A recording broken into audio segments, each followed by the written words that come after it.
Hello, नमस्ते दोस्तों।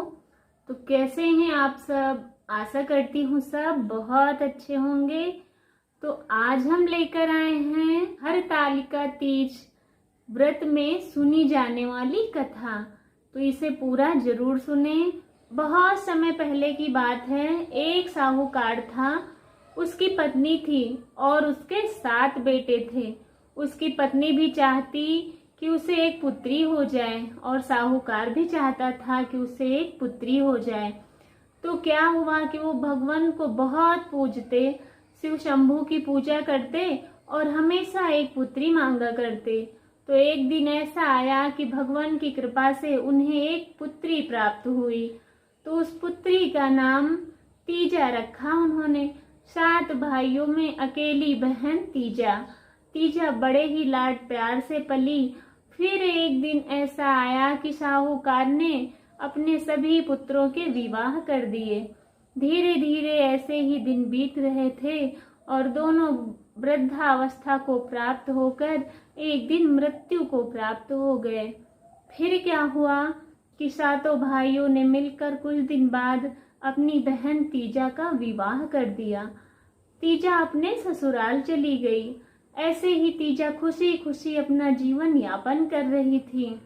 फिर सावन का महीना आया तो तीजा के ससुराल वाले कहने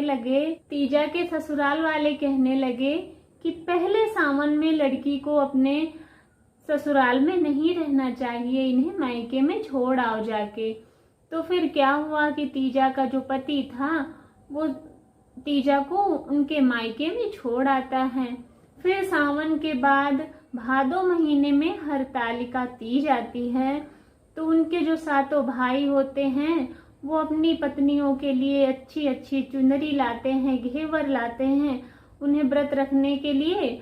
और तीजा का ना तो कोई ससुराल से कुछ लेकर आता है, न तीजा का ससुराल से भी कुछ नहीं आया, न चूंदर आई न घेवर आया।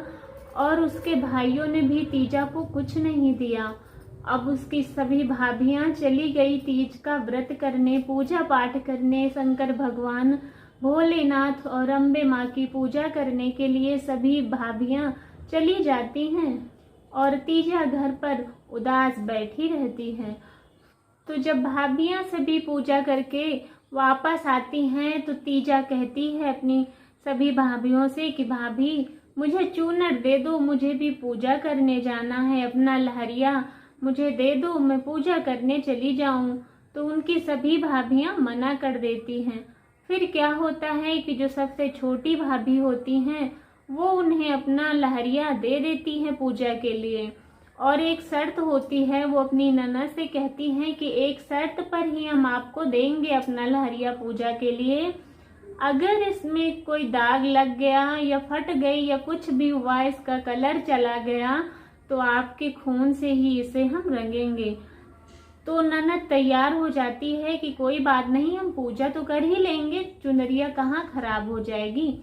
और वो मान जाती हैं, अपनी भाभी की चुनर ले लेती हैं और लेकर वो पूजा के लिए चली जाती हैं। रास्ते में बैरी के पेड़ पड़ते हैं और लहरिया फंस कर फट जाती है और पूजा करते वक्त कहीं उसमें रोली लग जाता है, कहीं घी लग जाता है, गुड़ लग जाता है, ऐसे उसमें दाग पड़ जाते हैं। अब तीजा डरते हुए पूजा करके वापस घर आई तो अपनी भाभी से कहने लगी कि भाभी ये तो फट गई चुनरिया और इसमें दाग लग गई। ये देखकर भाभी बहुत गुस्सा होती है और मुंह फुलाकर बैठ जाती। फिर शाम हुआ और भैया आए तीजा के, तो उनकी भाभी ने सारी बातें बताई और कहने लगी कि जब तक तीजा के खून से मेरी चूनर नहीं रंगी जाएगी मैं उसे नहीं ले सकती। और वो गुस्सा होकर बैठ गई। भैया क्या करते, लाचार थे। रात में वो बहन को ले करके गए घने जंगल में, उसका गला काट कर उसे मार दिया और उसके खून से अपनी पत्नी की चूनर रंग ली और घर वापस आ गए वहीं गाड़ कर। अब उनकी भाभी बहुत खुश हो गई कि मेरी लहरिया फिर से अच्छी हो गई। फिर क्या हुआ कि जब बहुत दिन बीत गए धीरे धीरे, ससुराल वालों ने कहा कि अब तीजा को ले आया जाए, बहुत दिन हो गए हैं। नाई जब आया तीजा के घर, ससुराल की तरफ से। तो उसकी भाभी ने कहा, छोटी वाली ने, कि वो अपने मामा के यहाँ गई है, अभी हम नहीं भेज सकते, कुछ दिन रुक जाओ, उसके बाद हम उसे भिजवा देंगे। ऐसा कहकर वो नाई को वापस कर दिया। फिर क्या हुआ कि जब थोड़े दिन और बीते तो ससुराल वालों ने सोचा कि जाओ, अब फिर तीजा का जेठ जो था वो उसे लेने आया। रास्ते में जहाँ तीजा का कत्ल हुआ था वहाँ पर एक बेरी का पेड़ उगाया था। उस बेरी के पेड़ के नीचे बैठकर आराम करने लगा वो, और बेरी में मीठे फल लगे थे तो तोड़कर खाने लगा। तो उससे आवाज आने लगी कि अरे भैया, इसे मत तोड़ो, मेरे भैया ने मुझे मारकर मेरे खून से भाभी की चूनर रंगी। ऐसा वो बोलने लगा पेड़। अब वो बहुत डर गया। जो उनका जेठ था तीजा का, वो जल्दी से अपने तीजा के घर गया और कहा कि मैं तीजा को लेने आया हूँ, भेज दो मेरे साथ। तो फिर उनकी भाभीयों ने वही बहाना किया कि तीजा तो अभी अपने मामा के यहाँ गई है, कुछ दिन रह लेने दो, फिर भिजवा देंगे। ऐसा कहकर उसके जेठ को वापस कर दिया गया। फिर कुछ दिन बीते तो उसकी सास ने तीजा के देवर को भेजा। उनका देवर भी उसी रास्ते से आया और रास्ते में बैरी के पेड़ के नीचे आराम करने लगा, और मीठे फल लगे थे बैरी में तो तोड़कर खाने लगा। फिर क्या हुआ कि जब उसने बेर तोड़े तो पेड़ फिर से बोला कि अरे भैया, इसे मत तोड़ो, मेरे भैया ने गला काट कर मेरे खून से चूनर रंगी भाभी की। जब वो ऐसा बोला तो उसका देवर सोचने लगा कि इसमें कोई भूत पैताल रहता है। वो जल्दी से तीजा के घर चला गया।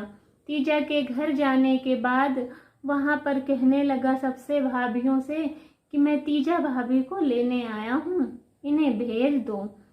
तो फिर उनकी भाभियां बहाना करती हैं कि तीजा अभी अपने मामा के घर गई है, जब आ जाएगी तो हम भेज देंगे। ऐसा कहकर उनके देवर को फिर वापस कर देती हैं। फिर कुछ दिन बीतते हैं तो तीजा का पति खुद उन्हें लेने आता है और रास्ते में उसी बेरी के पेड़ में आराम करने लगता है। और बेरी के जब फल तोड़कर खाता है तो वो फिर बोलने लगती है कि हे पति, इसे मत तोड़ो, मेरे भैया ने मुझे मारकर मेरे खून से चूनर रंग कर भाभी को दी है। वो जब ऐसा बोलती है तो उसका पति पहचान जाता है कि ये तो मेरी तीजा है, और वो झट से पूरी बैरी हिला हिला के सारे फल गिराकर बैरी का पेड़ ही तोड़ देता है, और उसमें से एक सुंदर युवती निकलती है। वो बहुत ही सुंदर थी, उसे देखकर वो पहचान जाता है क्योंकि ये उसकी तीजा थी। और वो तीजा से पूछता है कि तुम यहाँ पर कैसे आई, क्या हुआ था तुम्हारे साथ। सारी घटना तीजा ने अपने पति को सुनाई। पति बहुत दुखी हुआ और कहने लगा कि मुझे माफ कर दो, तीज पर तुम्हें चुनरी और घेवर ना पहुंचा सका, मुझे माफ कर दो। वो माफी मांगने लगा तो तीजा ने उसे माफ कर दिया और वो अपने मायके आ गई उनको लेकर। उनके पति ने कहा तीजा के कि आप यहीं पर रुकिए, जाकर हम पूछते हैं कि हमारी तीजा कहाँ है। तो जब वो जाते हैं भाभीयों के पास और पूछते हैं कि भाभी तीजा कहाँ है, हम लेने आए हैं, उसे भेज दो। तो उनकी भाभी फिर बहाना करती हैं कि भैया वो अभी अपने मामा के यहाँ गई हैं। तो जैसे ही इतना कहती हैं उसका पति गुस्सा हो जाता है और कहता है कि झूठ मत बोलो, मुझे पता है हमारी तीजा कहाँ है, तुम लोगों ने मार दिया है। ऐसा कहते ही सारी भाभियां रोने लगती हैं और क्षमा याचना करती हैं कि भैया मुझे माफ कर दो, मुझसे गलती हो गई, मैंने तीजा के साथ बहुत गलत किया है। तब तक तीजा भी आती है और सभी को माफ कर देती है, लेकिन एक बात कहती है कि पूजा के दिन, तीज के दिन किसी की भी चुनरी लेकर ओढ़कर पूजा ना करें, किसी का सिंदूर ना बांटें, किसी का मंगलसूत्र या गहने आपस में ना शेयर करें, खुद से खरीदे हुए अपने पति के लाए हुए ही सभी गहने वस्त्र या मायके से आए हुए ही पहने, मांग कर ना पहने। ऐसा कहकर सभी खुशी खुशी अपना जीवन यापन करने लगते हैं।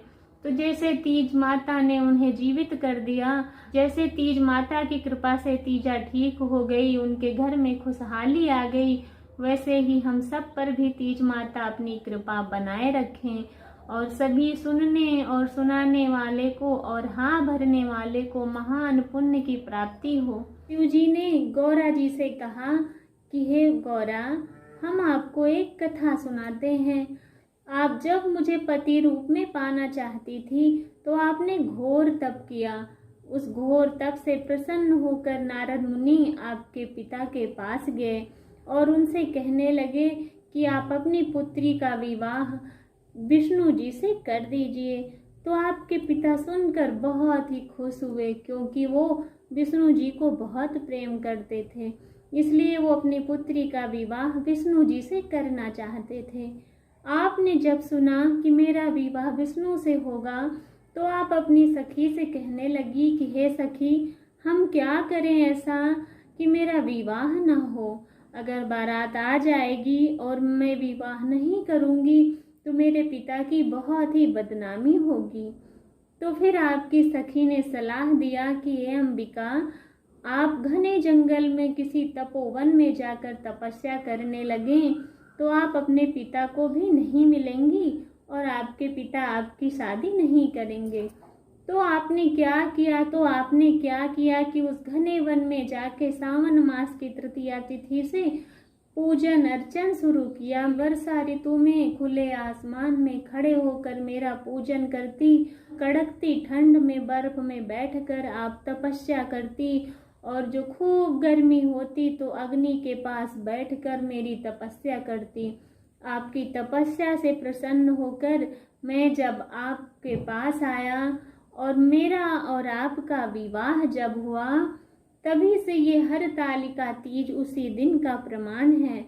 और जो भी कन्या या जो भी सुहागिनें इस व्रत को करती हैं उनके पति की लंबी आयु होती है और अच्छा स्वास्थ्य होता है, और जो बालिकाएं ये व्रत करती हैं उन्हें मनचाहा वर मिलता है। एक कथा आपको और सुनाते हैं जो हरतालिका तीज में सुनी जाती है, गणपति जी की कथा।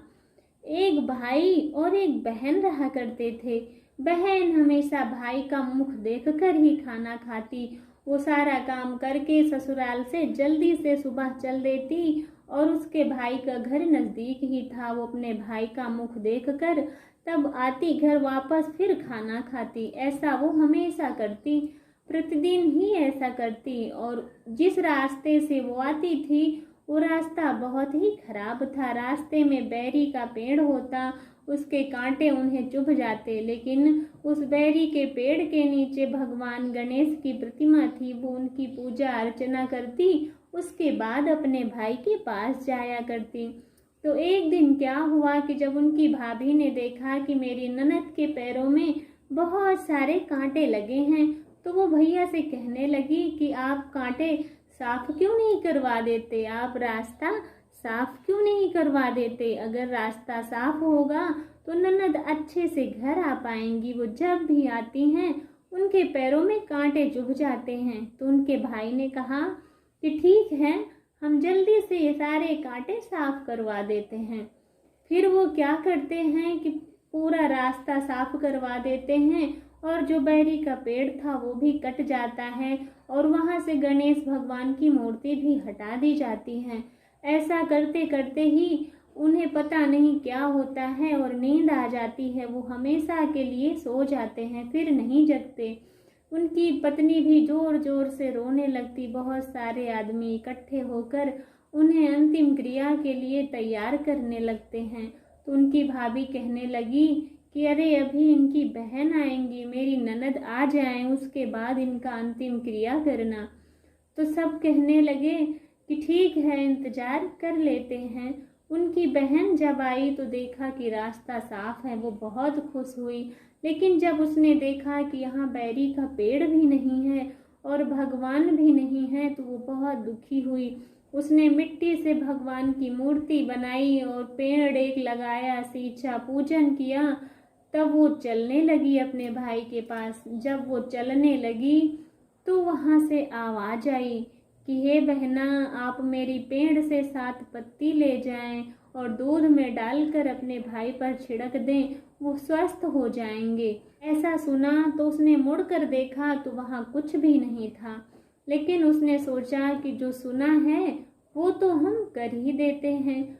फिर उसने 7 पत्ते तोड़े और जाकर अपने भाई को देखा तो अमृत पड़ा था। वो उदास हुई और फिर गई तो दूध में वो सारे पत्ते मिलाकर अपने भाई पर छिड़क दिए। जैसे ही छिड़का उसके भाई को होश आ गया।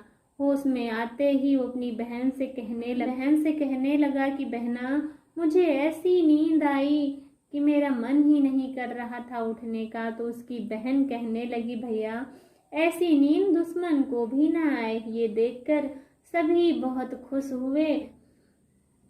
तो आप सबको ये कैसी लगी मेरी कथा, आप ज़रूर बताएं। तो मिलते हैं नेक्स्ट वीडियो में, तब तक के लिए राधे राधे दोस्तों।